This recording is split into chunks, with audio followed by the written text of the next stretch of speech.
I've spent a lot of time on Ring of Fire talking about the fact that we have just mental health professional after mental health professional coming out and warning us about the dangers posed by Donald Trump and his very obvious cognitive decline. And one of the best resources, by the way, for these psychiatrists and psychologists and other professionals coming out is Salon.com's Chauncey DeVega.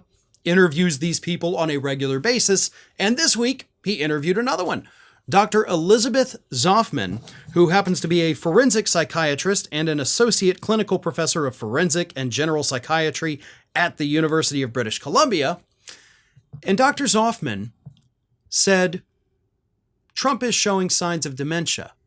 And yeah, we see the usual things, right, with his speech and all of that, but Dr. Zoffman has noticed something else with Donald Trump that she says is one of the biggest indicators that there is a very serious problem with his cognitive functions. Let me read you this. This is from that interview. A decline in cognitive focus on speech subjects with incomplete sentences and an inability to focus on a topic long enough to complete a sentence when not reading from a teleprompter, disinhibition, and an inability to control verbal outbursts are definitely things that she sees in Trump. But then she added, there's something about his movement and his gait, the way he walks. His walk appears wide-based, and he has developed a swing of his right leg. He appears glued to the floor when he dances for his audience. If caught on camera standing still, he appears unnaturally immobile.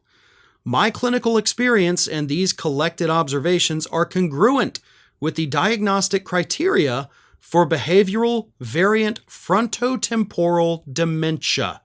People presenting with such a cluster of observations should undergo expert assessment. This diagnosis is often largely based on external observations and collateral reporting from others close to the person. In Mr. Trump's case, the overall picture is consistent with behavioral variable frontotemporal dementia, with the caveats mentioned about needing a thorough evaluation, including an MRI brain scan. The associated disinhibition exposes unfortunate aspects of his personality and worldview, where he repeatedly dehumanizes anyone he sees as the other. And for the record, this behavioral variable frontotemporal dementia is a progressive neurodegenerative disorder that leads to progressive deterioration and early death. Once again, I caution that my observations, combined with those of other experts, should lead to a thorough assessment by a neuropsychiatrist expert in the diagnosis and management of neurodegenerative disorders. So, this is yet another expert who is telling us, I think this guy has dementia. She's listing the symptoms. She's talking about the diagnostic criteria.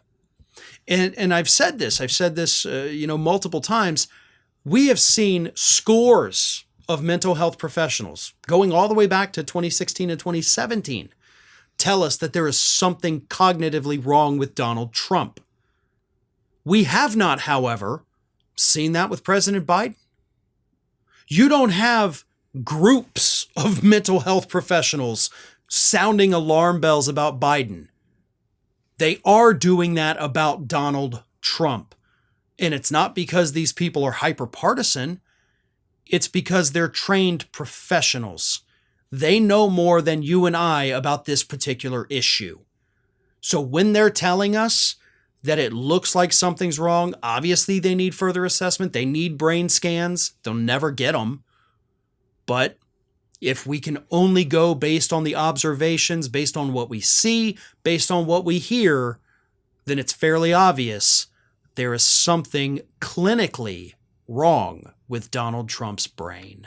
Well, folks, we have crossed that 1 million subscriber milestone, but rest assured, we are just getting started here at Ring of Fire. So if you're not already, please do subscribe to the channel and make sure to like, share, and comment on the videos.